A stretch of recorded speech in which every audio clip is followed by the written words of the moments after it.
The sporadic weather over the past month has pushed the issue of climate change to the forefront of many minds across the nation. Owen Milnes went out to see how the students and staff of The Ohio State University felt about it. I'm here at the Oval, and as you can see, it is 42 degrees.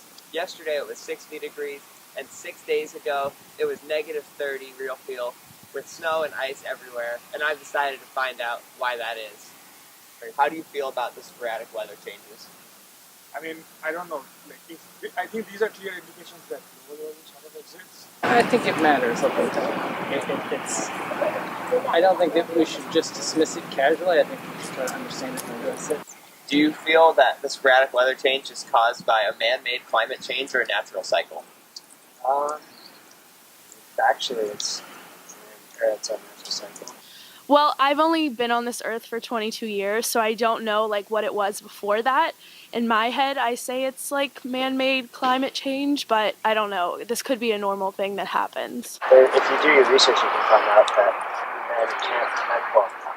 people can't really do anything to change it. I mean, there's no fact-based studies that say there's anything that can change it, so until we find a way to do anything that can change it, there's nothing we can do. Taking Brendan's advice, I went to the Byrd Polar Climate Research Center to do my research. There I asked research professor Dr. David Bromwick if there was anything people could do to prevent climate change.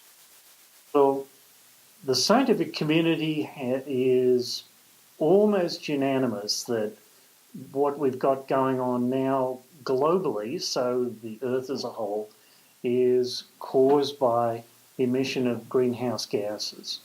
That's carbon dioxide primarily, and that comes from a bunch of different activities, but one of the main ones is burning fossil fuels like oil, coal, that kind of stuff.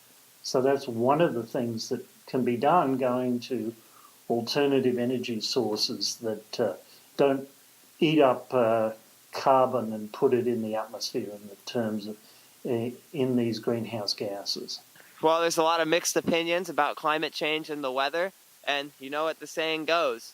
In Ohio, if you don't like the weather one day, just wait till the next, and you might have a whole new season. This is Owen Milnes with BuckeyeTV, signing off. Ohio State is taking giant green steps towards a sustainable campus. Here's Megan Pisters with the story. One word constantly used to describe Ohio State is big. Consistent with the university's size are its goals of sustainability. Back in 2015, the university mapped out big sustainability goals, including partnerships that support long-term economic, social, and environmental welfare on campus. Fast forward to now, Ohio State introduces energy-efficient cardio equipment from a company called SportsArt. Simply plugging one of these machines into an outlet can help reduce your carbon footprint by saving energy. I'm standing in front of Ohio State's RPAC, one of the many gyms on campus that has installed new energy-efficient cardio machines. Today I set out to ask students how they feel about these new machines and how efficient they are for the environment. So I work at JO South, and they told us this summer that we'd be getting new machines that basically just take the electricity that it takes to run the machine and putting it back in the power grid. So we're just test trialing that to see how people like them. In theory, the machine should be a huge hit, but not all students are fully aware of them. I saw a couple of them the other day, but I don't know anything about them. Each step forward on the treadmill means Buckeyes are one step closer to achieving high sustainability on campus. The RPAC's second floor is home to a handful of these new machines, so let's get moving, Buckeyes. With the stress of midterms piling up, students are starting to feel pressure from Ohio State. Last night, the Ohio Union Activities Board announced a way for students to release some of this resentment. OUB will host a roast of OSU on March 4th in the basement of Donato's so students can take their anger out on the university. Ohio State recently welcomed another dining option on West Campus for hungry students. Here is Julia Ostrowski with more on the new food option. New to Morrill Tower, starting second semester, an automatic pizza ATM has been added to the food options among the many on campus. Immediately upon entering Morrill, you'll see a big sign pointing towards the pizza ATM, which will lead you to your destination. The process is simple. You choose the type of pizza you want, either cheese or pepperoni, and it will be spit out in the matter of 3 minutes. How do you feel about the pizza ATM, and how was your experience of getting your pizza?